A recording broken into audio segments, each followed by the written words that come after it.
বাবা এটা আমার গ্রাম, এখানে কিন্তু একবার আসতেই হবে। সুতরাং ওনার কথাতে এলাম। এখানকার যিনি আমাদের পিনাকি দাস মহাশয় এবং দীপঙ্কর দাস মহাশয়, এনারা বারবার করে ফোন করেছিলেন ওনার দ্বারা, এবং আপনাদের ভালোবাসার সম্পর্ক নিয়ে আপনাদের চরণধুলি এবং আপনাদের আশীর্বাদ নেবার জন্যে হরিবাসনে এলাম। আশীর্বাদ করবেন যেন গৌর গোবিন্দের কৃপা নিতাই গৌর।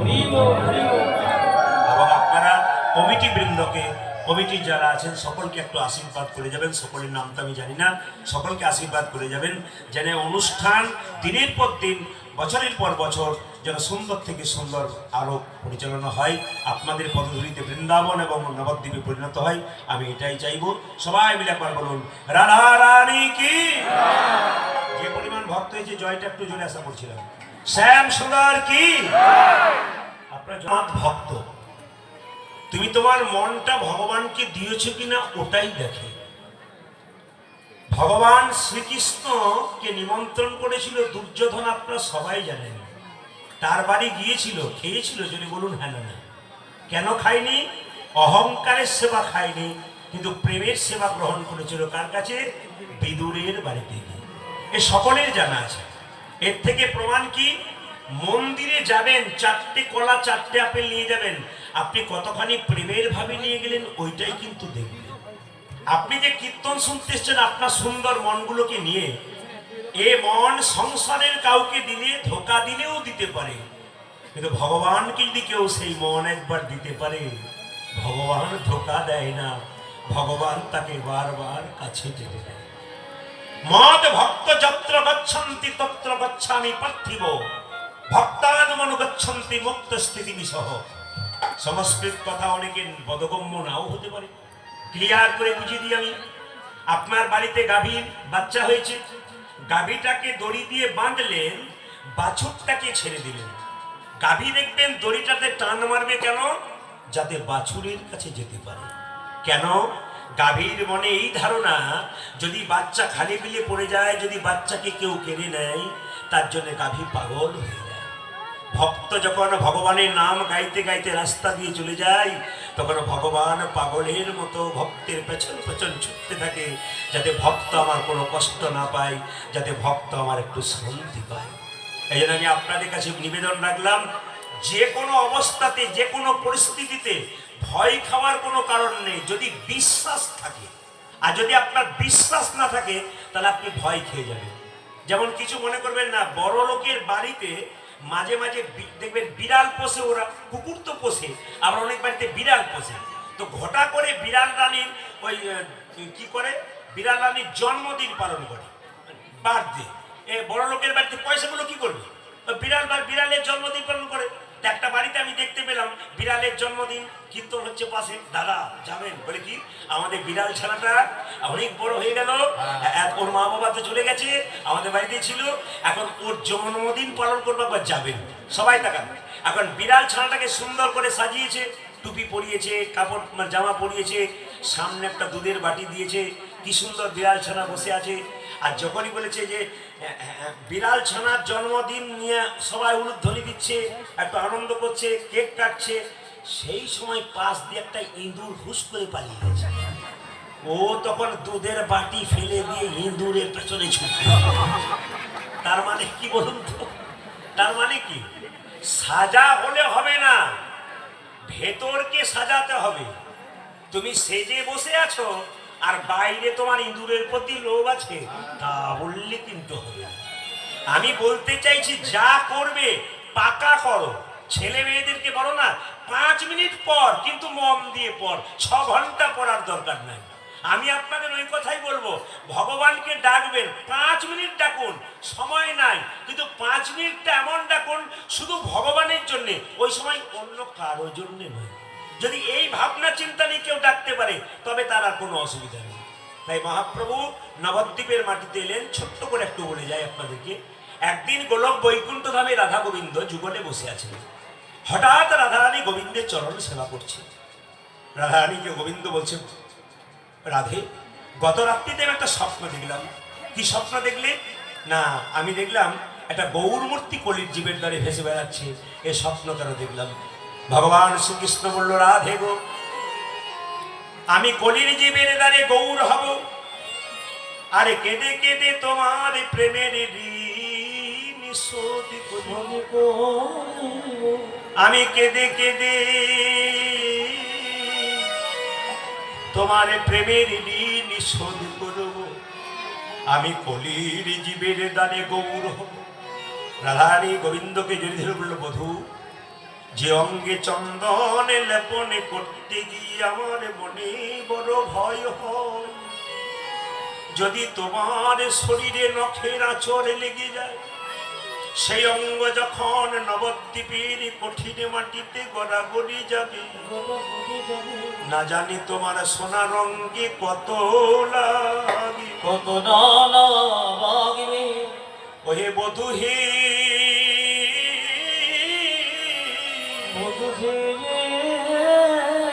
আমি তোমায় একা যেতে দেব না, যদি যেতে হয় তবে আমি তোমার সঙ্গে যাব। ভগবান বলছে, রাধে, আমাকে যদি গৌর হতে হয় রংটাকে পরিবর্তন করতে হবে। কালো কৃষ্ণ, আমাকে গোরা হতে গেলে সাদা হতে হবে। তোমার রংটা ধারে নেব। আমার মধ্যে কোনো প্রেম নাই, তোমার প্রেমই আমি ধারে নেব। রাধারানীকে জড়িয়ে ধরে বলছে, বধূ হে, আমি কি করব জানো? আমি তোমার সঙ্গে যাব, কথা দাও। প্রাণ গোবিন্দ বলছে, রাধে, তোমায় কথা দিলাম, আমি তোমায় সঙ্গে নিয়ে যাব, কারণ তোমার রংটা দরকার, তোমার প্রেম দরকার। আমি কি করব জানো? আমি কি করব জানো রাধে?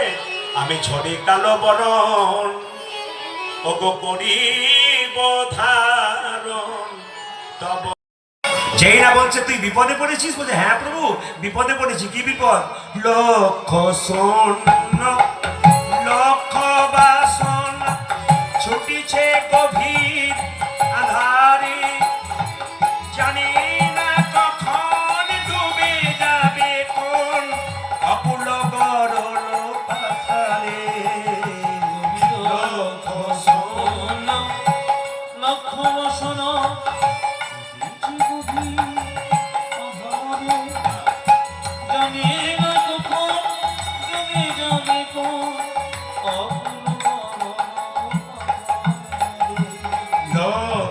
শূন্য লক্ষ বাসন ছুটিছে গভীর আধারে, জানি না কখন ডুবে যাবে কোন অকুল গরল পাথারে।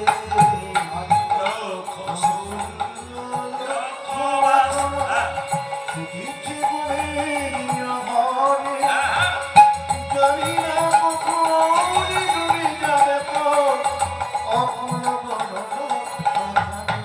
অর্থ আছে দেখুন, লক্ষ শূন্য লক্ষ বাসনা, কত পরিষ্কার কথা। এটা হচ্ছে রজনীকান্ত সেনের গান, কিন্তু যিনি ব্যাখ্যাটা করেছেন কত বিস্তৃত ব্যাখ্যা এবং কত সহজ কথা। এখান থেকে টাকি চলে যাচ্ছেন, হঠাৎ মাঝ রাস্তায় একটা শিব ঠাকুরের মন্দির দেখলেন। আর মন্দির দেখলে কি বললেন? বাবা, মেয়ের বিয়ে দাও, ছেলের চাকরি দাও, দিলে তোমার মন্দির ভালো করে তৈরি করে দেবো, না দিলে চান্স নাই। দিলে আছে, না দিলে চান্স নাই, মনে মনে ভাবছেন। দিলে দেব, নইলে দেবো না। এখন লক্ষ্য করুন, বাবার কাছে মন্দিরে বলছে মেয়ের বিয়ে দাও, ছেলের চাকরি দাও, অনেক রকম বলছে, কিন্তু মন্দির ফেটে যে বাবার মাথায় জল পড়ছে এই দিকে লক্ষ্য নেই। লক্ষ লক্ষ বাসনা, এই দাও সেই দাও ওই দাও, কিন্তু লক্ষ্য নাই যে বাবার মাথায় জল পড়ছে মন্দির ফেটে। হে প্রভু, এইটাই তো চলছে, তোমার প্রতি আমাদের লক্ষ্য নাই, কিন্তু তোমার কাছে লক্ষ লক্ষ বাসনা। ছেলে যেমন বাবার কাছে চেয়ে যায় আর বাবা ছেলেকে দিয়ে যায়, কিন্তু বাবার প্রতি ছেলে আর লক্ষ্য রাখে না। শুধুমাত্র বাবার কাছে আদায় হয়ে গেলে, বাবার সব শেষ হয়ে গেলে আর বাবাকে কেউ দেখে না। আমি আপনাদের বলতে চাই, যারা সংসারে বাস করছেন, বাবা মাকে ভালোবাসবেন কেন আমি বলে দিই। গাছ যদি পুরনো হয়ে যায় সে ফল দিতে পারে না, কিন্তু ছায়া তো দিতে পারে। বয়স্ক বাবা মা বয়স হয়ে গেলে সে রোজগার দিতে পারে না, পরিশ্রম দিতে পারে না, কিন্তু বুদ্ধি তো দিতে পারে। এই জন্য আমি আপনাদের বারবার বলবো, কথাগুলো হীরার মতো, যদি নিতে পারেন তো কাজ হয়ে যাবে। সে সঙ্গে সঙ্গে এই গান যখন বলেছে লক্ষ্য শূন্য লক্ষ্য বাসনা, বলছে হ্যাঁ রে, তাহলে তোর লক্ষ লক্ষ বাসনা, ভগবানের প্রতি তোর কোনো ভক্তি নেই? বলছে হ্যাঁ প্রভু, লক্ষ শূন্য লক্ষ বাসনা ছুটিছে গভীর আধারে, জানি না কখন ডুবে যাবে কোন অকুল গরল পাথারে।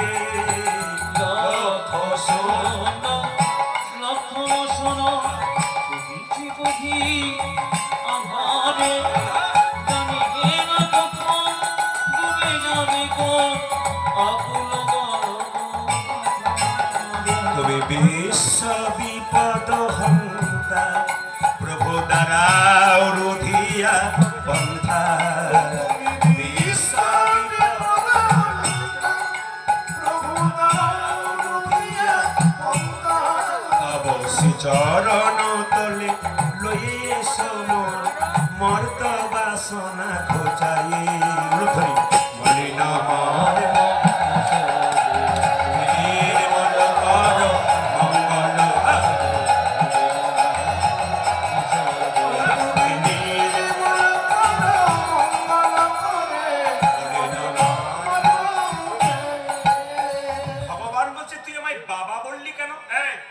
বিশ্বপিতা বললি কেন, তুই আমাকে বাবা বললি কেন? ভক্ত বলছে তুমি তো বাবা। বলে আমি কেমন বাবা? একটু প্রমাণ দিই। এখান থেকে তাকিয়ে যাচ্ছেন, একটা পুকুরের জলে একটা বাচ্চা ছেলে পড়ে গেল, আপনি কি বলবেন? কার ছেলে পড়ে গেল, কার ছেলে পড়ে গেল? সে ছেলে যদি অন্য কারো না হয় আপনার হয়, আপনি কি করবেন? কাউকে ডাকবেন? তখন নিজেই জলে ঝাঁপিয়ে পড়বেন আপনার বাচ্চাকে রক্ষা করার জন্য। হে প্রভু, অন্ধকার মায়ার সাগরে আমরা হাবুডুবু হচ্ছি, এই অন্ধকার মায়ার সাগর থেকে তুমি আমাদের তুলে নিয়ে যাও। এই মায়াটাই হচ্ছে কঠিন, এর জন্যই তোমায় দেখতে পাচ্ছি না। তুমি তো বিশ্বপিতা। বলছে আমাকে তুই পিতা বললি, আমাকে বাবা বললি, তুই জানিস আমি কোথায় থাকি? ভক্ত বলছে আগে জানতে পারতাম না কোথায়, কিন্তু এখন আমি জানতে পেরেছি যে তুমি কোথায় কোথায় থাকো। কোথায় নেই তুমি বলতে পারো? আকাশে বাতাসে চন্দ্রে সূর্যে লতা পাতায় তুমি সব জায়গাতে আছো। বল বল আমি কোথায় আছি? আছো অনলয়নীলে চিরনভ নীলে উদর সলিলে মহনে, আছো বিতপিলতাই জলদের গাই শশিতার গাই তপনে। চিরনভ নীলে উদর সলিলে মহনে, আছো বিতপিলতাই জলদের গাই শশিতার গাই তপনে।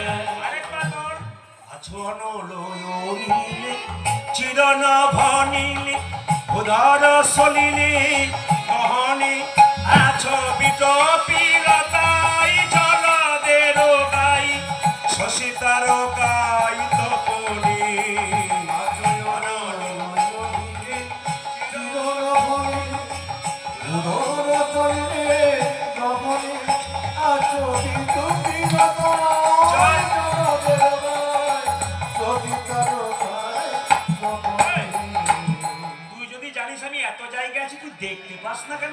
কি করে দেখতে পাবো? আমি নয়নি বসন বাঁধিয়া বসে আধারে মরি গো কাঁদে